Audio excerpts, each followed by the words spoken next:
The call came on a Tuesday afternoon while I was reviewing quarterly reports for my hospitality portfolio. Victoria Sterling, Manhattan's most exclusive wedding planner, was on the line, her voice carrying that practiced sympathy reserved for delivering uncomfortable news. "Ms. Martinez, I'm calling about your sister Amanda's wedding. I'm afraid there's been a situation regarding your participation as a bridesmaid." I set down my pen and leaned back in my leather chair, looking out at the Manhattan skyline from my corner office. "What kind of situation, Victoria?" "Well, your parents contacted me this morning. They explained that you might not be able to attend because of financial constraints. They mentioned you couldn't afford the bridesmaid dress, which is $500, and they didn't want you to feel embarrassed." The words hung in the air like a slap. I'd been expecting something like this ever since Amanda announced her engagement 6 months ago. My family had perfected the art of exclusion disguised as protection. "I see," I said calmly. "And what exactly did my parents suggest?" Victoria's discomfort was palpable through the phone. "They asked me to call and explain that it would be perfectly understandable if you couldn't make it. They said you're going through a difficult time financially and they don't want to put pressure on you." I almost laughed. A difficult time financially. If only they knew that the struggling artist they pitted had built a $3.2 billion hospitality empire while they thought I was barely making rent in my tiny studio apartment. "Victoria, tell my parents I'll think about it and get back to them," I said. "Thank you for calling." After hanging up, I sat in silence for a moment, processing the familiar sting of being dismissed by my own family. They'd been doing this for years, making decisions about my life based on assumptions they'd never bothered to verify. To them, I was still Elena, the dreamy 22-year-old who dropped out of business school to pursue art. They had no idea that my art had evolved into acquiring and transforming luxury properties across 3 continents. While they saw failure, I'd been building an empire, one carefully chosen investment at a time. The irony was delicious. Amanda's dream wedding was being held at Grandview Estate, the crown jewel of Westchester County's event venues. What my family didn't know was that I'd purchased the property 2 years ago through one of my subsidiary companies, Sterling Hospitality Group. They'd been planning their perfect wedding at my venue, bad-mouthing my financial situation to my own employee. I picked up my phone and scrolled through my contacts until I found Amanda's number. My sister and I had once been close, but that changed when she married into the Patterson family and absorbed their values about success, image, and worth. She'd slowly joined my parents in treating me like the family disappointment. Instead of calling Amanda, I decided to wait. Tomorrow was Wednesday, exactly 1 week before the wedding. If I was going to make my move, timing would be everything. That evening, I sat in my penthouse apartment overlooking Central Park, a glass of wine in hand, thinking about how we'd gotten here. Growing up, my parents had always favored Amanda. She was the perfect daughter, law degree from Columbia, married to a successful investment banker, living in the right neighborhood, saying the right things. I was the wild card, the one who asked too many questions and refused to follow the predetermined path. When I dropped out of business school to pursue art, they were devastated. When I moved into a tiny studio apartment in Brooklyn and started selling paintings at local markets, they were ashamed. What they didn't see was that I was learning, watching, and quietly acquiring properties that everyone else overlooked. My first purchase was a rundown bed and breakfast in the Catskills. The owners were desperate to sell and I got it for $180,000. I spent 6 months renovating it myself, learning construction, design, and hospitality management. When I reopened it as an upscale retreat, bookings exploded. The profit from that sale funded my next purchase and then the next. While my family pitted my struggling artist lifestyle, I was building relationships with property developers, learning about markets and identifying opportunities. I kept my real life hidden, partly for privacy, but mostly because I'd grown tired of having to prove myself to people who'd already decided I was a failure. The next morning, I arrived at my office early and called Victoria directly. "Victoria, it's Elena Martinez. I wanted to follow up on yesterday's conversation." "Of course, Elena. Have you made a decision about Amanda's wedding?" "I have. I'll definitely be attending. In fact, I'd like to make a few adjustments to the arrangements." "Oh, wonderful. I'll let your parents know you've sorted out the dress situation. What kind of adjustments did you have in mind?" I smiled, looking out at the city below. "Nothing major. I just want to ensure everything runs perfectly." After all, it's going to be a very memorable day for everyone involved. Absolutely. Grandview Estate is our premier location. The Patterson family spared no expense. The total cost is approaching $400,000. $400,000. That was more than most people made in 5 years. Yet my parents had convinced themselves I couldn't afford a $500 dress. Victoria, I need to ask you something. As Amanda's sister, I'd like to contribute something special to the wedding. Could you set up a meeting for me with the venue management? I have some ideas for additional touches that might make the day even more special. That's so thoughtful of you, Elena. I'll arrange a meeting with the estate manager for this afternoon. They're always open to enhancing their events. Perfect. And Victoria, let's keep this between us for now. I want it to be a surprise. After ending the call, I called my assistant Sarah into my office. She'd been with me for 3 years and was one of the few people who knew the full scope of my business operations. Sarah, I need you to prepare a comprehensive report on Grandview Estate. Financial records, staffing, upcoming events, everything. Also, compile a guest list for Amanda Martinez's wedding this Saturday. Sarah raised an eyebrow. The Martinez wedding, isn't that your sister? It is. And it's time my family learned a few things about the business world. By noon, Sarah had delivered a thick folder containing everything I needed to know about Saturday's event. The guest list read like a who's who of New York society. Politicians, business leaders, old money families. My parents had been planning this wedding for months, treating it as their chance to showcase their success and social connections. At 2 p.m., I arrived at Grandview Estate for my meeting with the venue management. The estate was even more beautiful than I remembered from my last visit. Rolling hills, manicured gardens, and a stunning mansion that had been converted into the perfect event space. I'd purchased it because I recognized its potential, but standing here now I felt proud of what my team had accomplished. Marcus Webb, the estate manager, greeted me in the main foyer. He was a distinguished man in his 50s who'd been running high-end events for decades. Ms. Martinez, Victoria Sterling said you wanted to discuss some additions for Saturday's wedding. I have to say, everything is already planned to perfection, but we're always happy to accommodate special requests.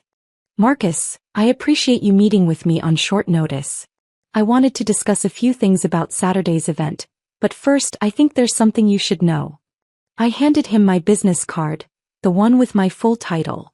Elena Martinez, CEO, Sterling Hospitality Group. Marcus's eyes widened as recognition dawned. You're the owner. I am. And Saturday's wedding is for my sister Amanda. My family doesn't know about my connection to this place, and I'd like to keep it that way until the right moment. Marcus nodded slowly, understanding the delicate situation. How can we help make this wedding memorable for the right reasons? I want everything to proceed exactly as planned until the reception dinner. Then I'd like to make a small announcement. Nothing dramatic, just a toast that might surprise a few people. Of course. And might I say, it's an honor to host your family's celebration. Your vision for this estate has been remarkable. Thank you, Marcus. There's one more thing. I understand my parents have been concerned about my financial situation. They've told several vendors that I can't afford certain aspects of the wedding. I'd like to address that. What would you like us to do? Nothing yet. Just be prepared for some interesting reactions on Saturday. Friday arrived with the typical pre-wedding chaos. My phone buzzed constantly with calls from family members, none of whom had bothered to contact me directly about the dress situation. Instead, I heard through cousins and aunts that my parents were handling the Elena situation, and that everything would work out fine. My mother finally called Friday evening, her voice carrying that particular tone she used when she thought she was being generous.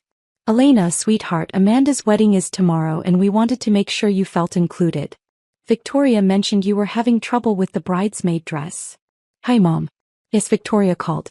Thank you for thinking of me. Well, your father and I discussed it and we decided to cover the cost of the dress.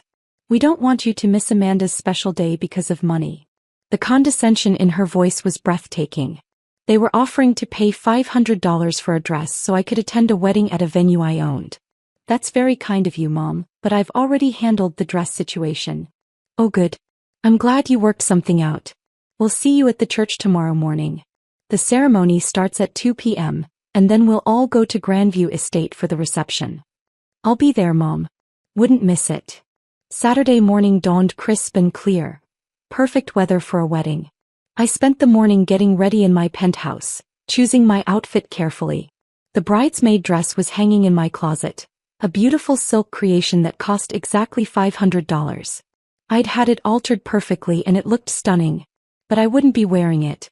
Instead, I selected a custom-made dress from a designer my family would recognize, elegant, sophisticated, and probably worth more than most people's cars.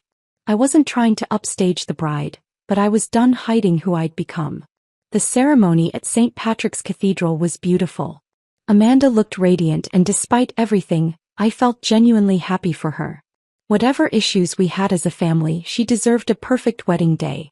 My parents barely acknowledged me during the ceremony, though I caught my mother glancing at my dress with confusion. They'd been expecting their struggling daughter to show up in something modest and apologetic. Instead, I looked like I belonged among the Manhattan elite filling the cathedral. After the ceremony, the wedding party and guests made their way to Grandview Estate. I rode alone, taking the scenic route through Westchester County, giving myself time to prepare for what was coming. The estate looked magnificent. My staff had outdone themselves with the decorations and everything was perfect. Guests were already mingling on the terrace, champagne glasses in hand, admiring the view of the Hudson Valley. I found Victoria near the main entrance, coordinating with the catering staff.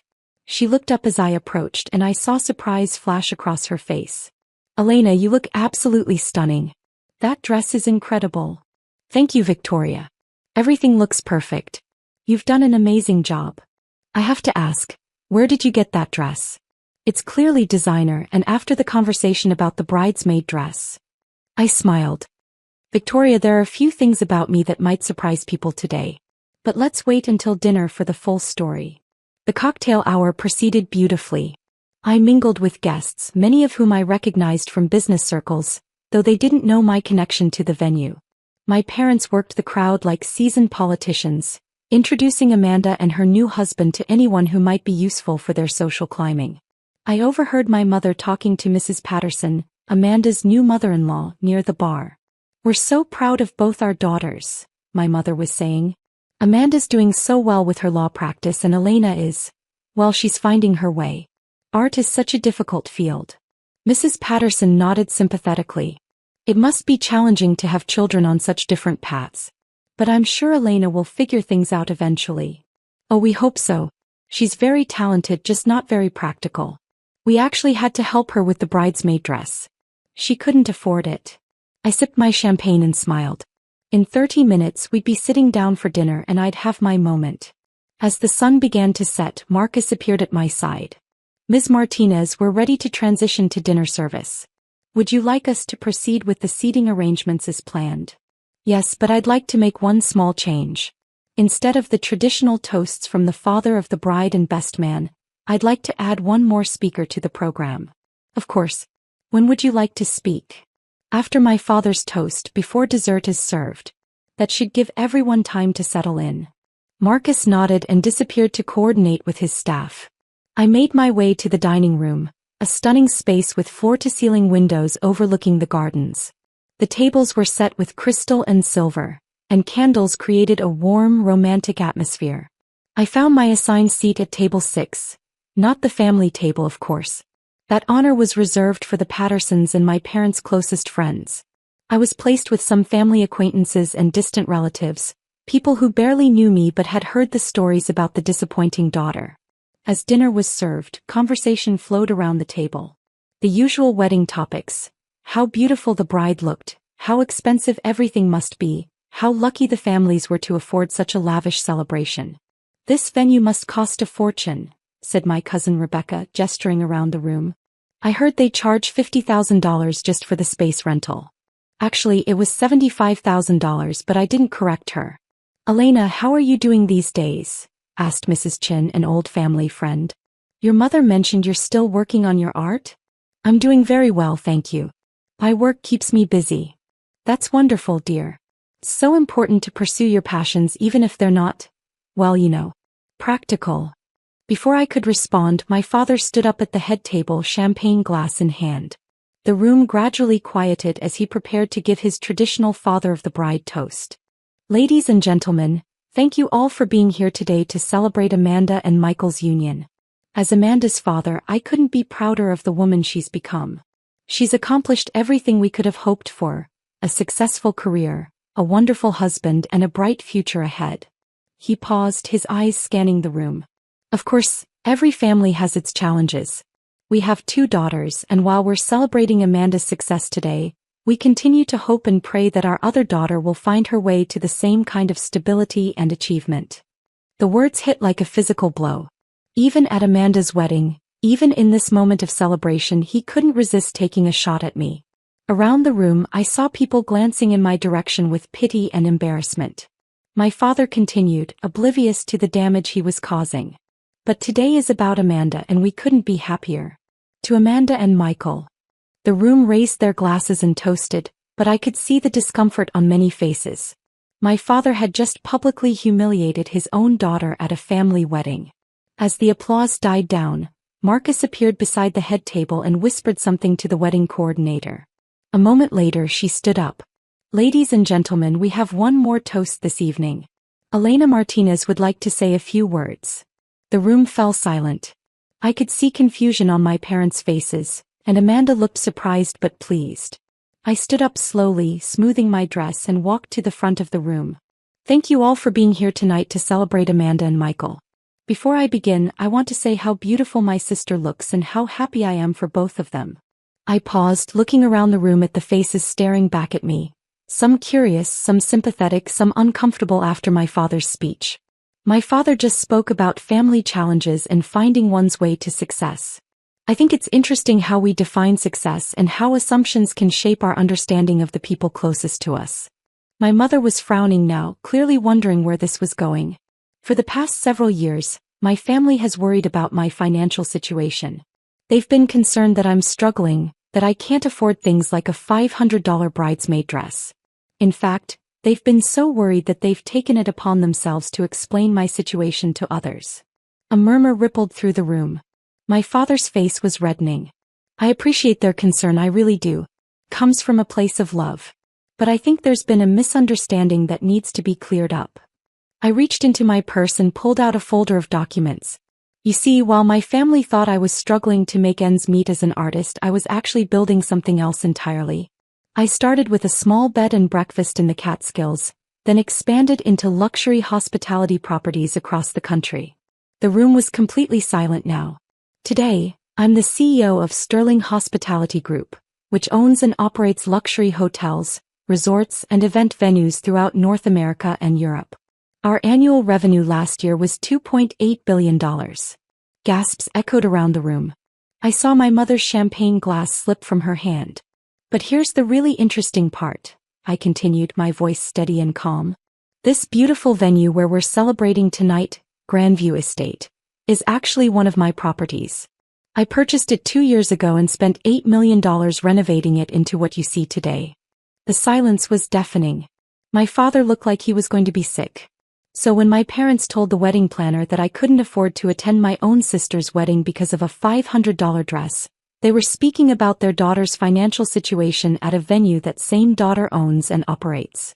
I smiled at the head table where my family sat frozen in shock. Amanda, Michael, I want this to be the perfect start to your marriage, so please consider tonight's reception my wedding gift to you. The entire cost, venue, catering, flowers, everything, is on me. The room erupted. Amanda burst into tears, though whether from joy or shock I couldn't tell. Michael stood up and started clapping, and soon the entire room was on their feet applauding. But I wasn't done.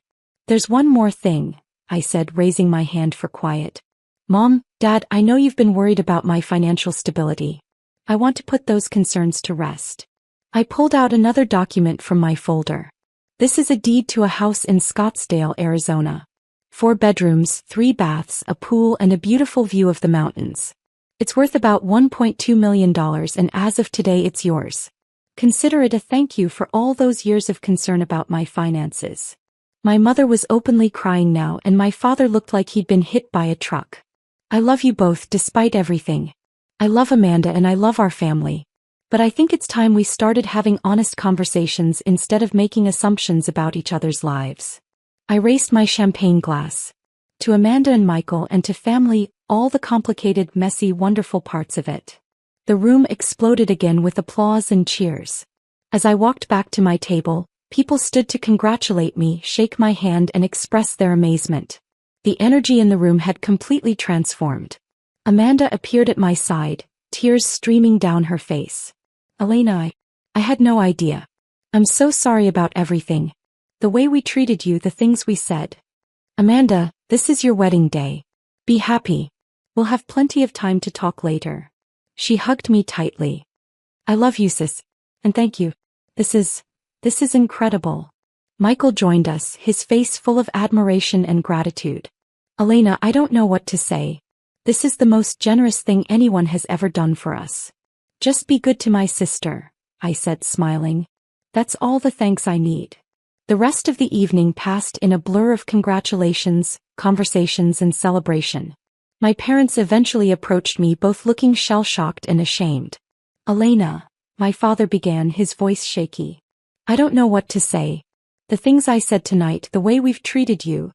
Dad, we all make mistakes. The important thing is that we learn from them. My mother took my hands in hers. Sweetheart, can you ever forgive us? We were so wrong about everything. Mom, you're forgiven. But I need you to understand something. Success isn't just about following traditional paths or meeting other people's expectations. It's about finding your own way and building something meaningful. We see that now, she said. We see that we never really saw you at all.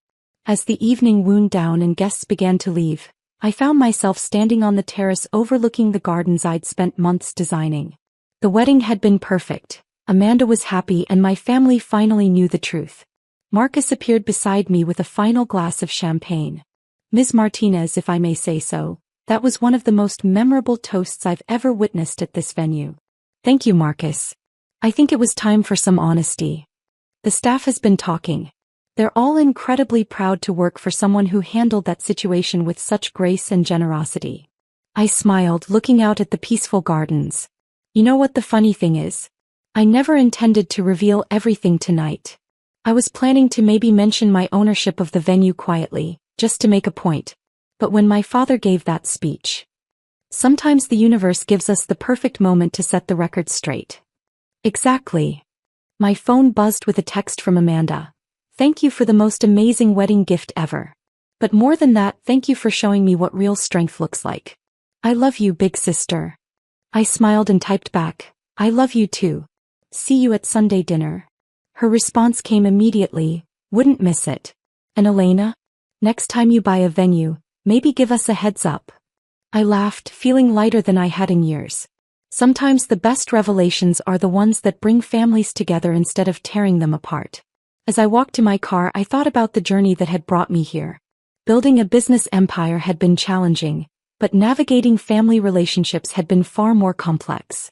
Tonight, finally, both parts of my life had come together. My phone rang as I reached my car.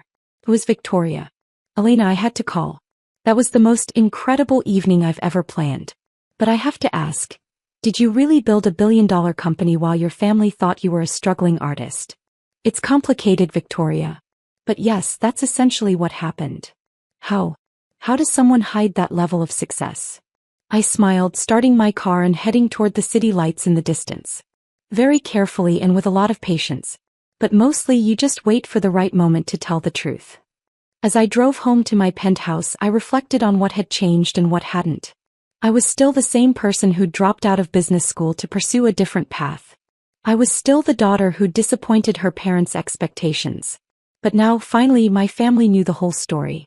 The best part wasn't the money or the success or even the shock on their faces. The best part was Amanda's text and my parents' genuine remorse, and the possibility that we could build something better together. Sometimes the greatest victory isn't proving you were right all along. Sometimes it's using your success to bring the people you love back together.